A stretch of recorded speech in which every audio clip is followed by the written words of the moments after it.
안녕하세요. 13조 코드몬 팀의 파이널 프로젝트 발표를 맡은 최기철입니다. 발표 시작하겠습니다. 서비스 소개에 대해서 먼저 설명드리고, 포지션별 사용 스택, 팀원 소개, 시연 영상, 질의응답 순으로 발표 진행하겠습니다.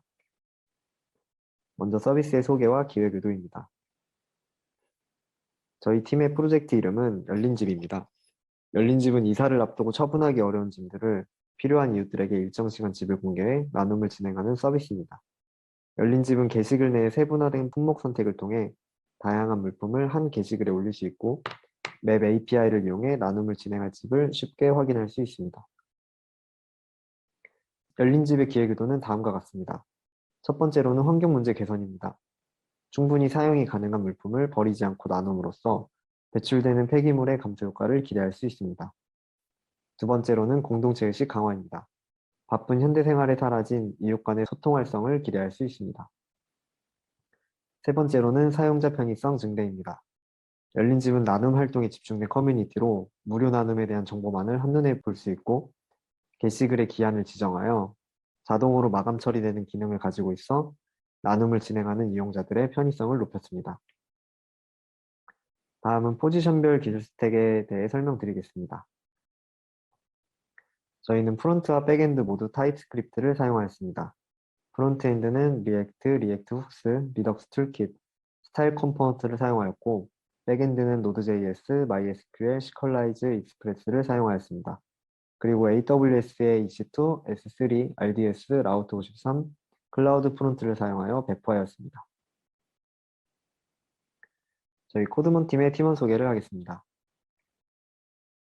저희 팀의 팀장인 소영님은 풀스택 포지션으로 먼저 백엔드에서 유저, 댓글, 좋아요, 문의하기와 관련된 엔드포인트들과 구글 소셜 로그인 작업을 마친 뒤 프론트 작업을 진행해 주셨습니다.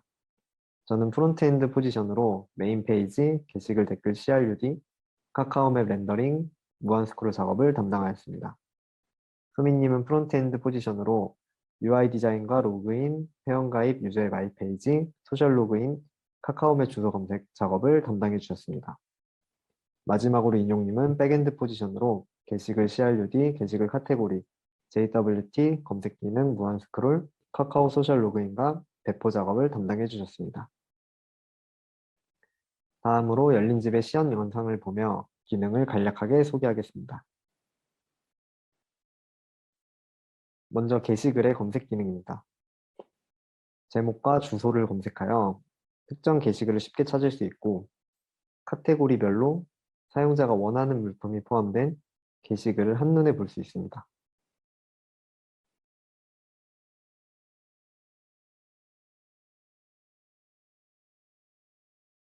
두 번째로는 하나의 게시글에 다양한 품목을 선택하는 기능입니다. 이 기능을 통해 카테고리별로 세분화된 검색이 가능하여 사용자의 편의성을 높였습니다. 세 번째로는 품목 리스트를 클릭하여 나눔 완료 처리하는 기능입니다. 게시글 내에는 작성자가 나눔하는 물품이 체크박스 리스트로 보여지고 나눔이 완료된 물품은 작성자가 게시글 수정을 통하지 않고도 클릭 한 번으로 해당 물품의 나눔 완료 처리가 되도록 하였습니다. 네 번째는 지도 정보를 클릭하여 카카오맵 주소 검색으로 이동하는 기능입니다. 상세 게시글 내의 지도를 클릭하면 카카오맵 주소 검색으로 이동하여 나눔 위치까지의 경로를 쉽게 알아볼 수 있습니다. 추가적으로 작성자에게 궁금한 사항이 있다면 댓글을 통해 작성자와 소통할 수 있습니다.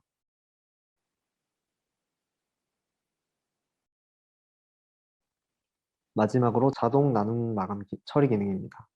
게시글을 작성할 때 설정한 나눔 일치가 지나면 게시글은 자동으로 나눔 완료 처리가 되기 때문에 바쁜 이삿날 작성자는 게시글을 추가적으로 관리하지 않아도 됩니다.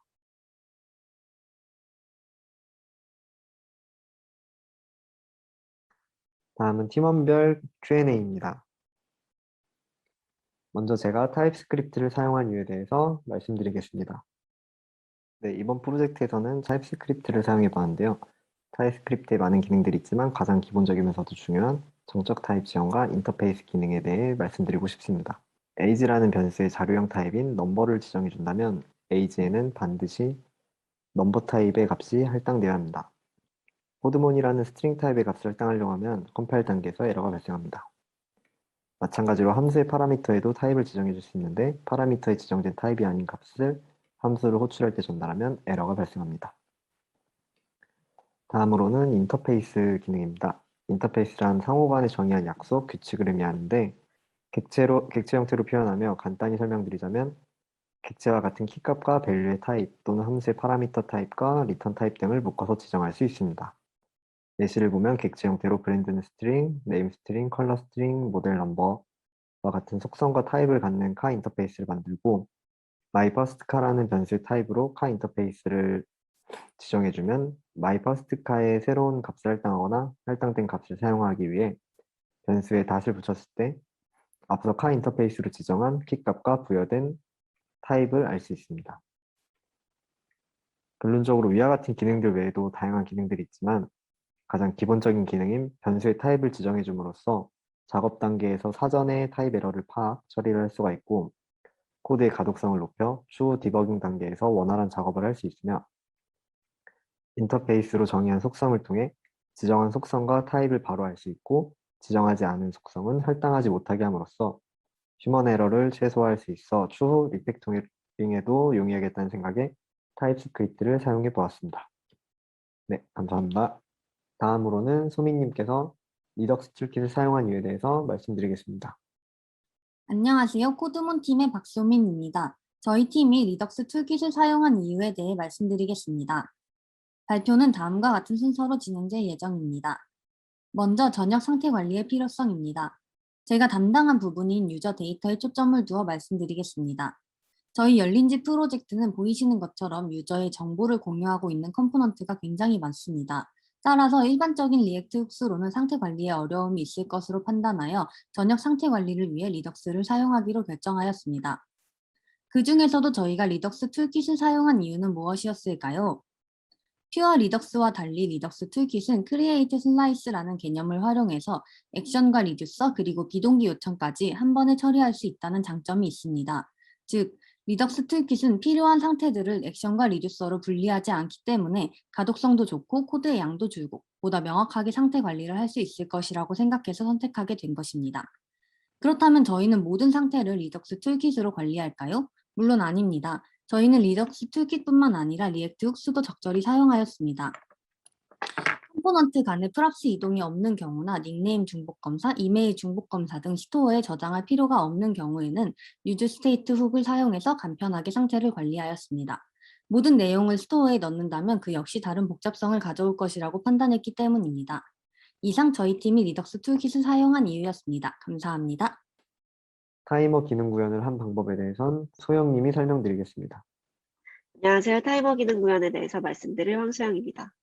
이번 프로젝트 기획 당시 사용자의 편의성을 높이기 위해 마감 이후에 자동으로 나눔이 종료되는 기능을 만들고자 타이머 기능을 기획하고 이를 어떻게 만들지 고민을 했었는데요. 플러스 유데이트를 활용하여 구현할 수 있었습니다.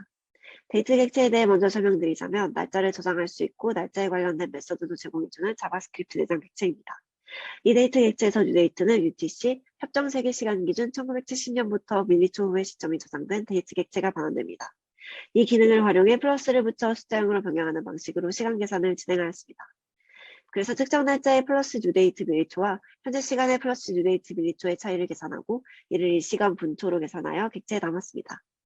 예를 들어 남은 일자를 계산하고 싶다면 하루를 밀리초로 표현했을 때 1000밀리초 곱하기 60초 곱하기 60분 곱하기 24시간으로 남은 시간에 이 시간을 나눠 내림해 주었습니다.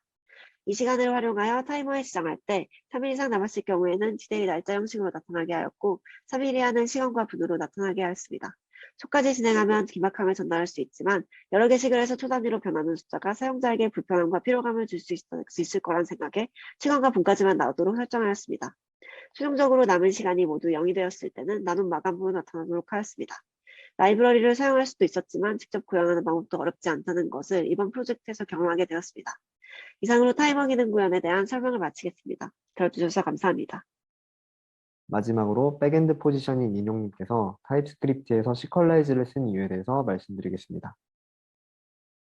타입스크립트에서 시컬라이즈를 사용한 이유에 대해 발표하도록 하겠습니다. 복차는 보시는 바와 같이 진행하도록 하겠습니다. 저희 주관적인 기준에서는 쉽게 얘기해서 시퀄라이즈는 익숙해서 효과적으로 안정적으로 기능을 구현 가능한 것이고 타입 ORM은 장점이 분명 있지만 새롭게 배워야 하는 기술에 초점을 두었습니다. 시퀄라이즈의 사용 이유는 익숙해서 자신 있게 사용 가능하고 결국 프로젝트에서 결과물을 내야 하기 때문에 새로운 타입 ORM보다는 시퀄라이즈를 사용하는 것이 더 좋은 결과물을 낼 수 있었기 때문에 시퀄라이즈를 선택하였습니다. 하지만 그 선택이 저에게는 아쉬움으로 다가왔습니다. 그렇기 때문에 앞으로는 타입 ORM에 도전할 것입니다. 우선 타입스크립트의 시퀄라이즈는 너무 불편합니다. 초기 세팅부터 해서 전부 타입스크립트로 변환해줘야 하는 부분이 있고 시퀄라이즈는 타입스크립트와 잘 맞지 않는 느낌이 너무 강했습니다. 한 예를 들자면 관계형 설정이 잘 작동되지 않는 점이었습니다. 그리고 무엇보다도 대부분 개발자가 타입스크립트에서는 타입 ORM을 사용합니다. 그렇기 때문에 앞으로는 타입스크립트에서는 타입 ORM을 사용할 계획을 가지고 있습니다. 이상 발표를 마치도록 하겠습니다. 이상으로 13조 코드몬 팀의 발표를 마치겠습니다. 감사합니다.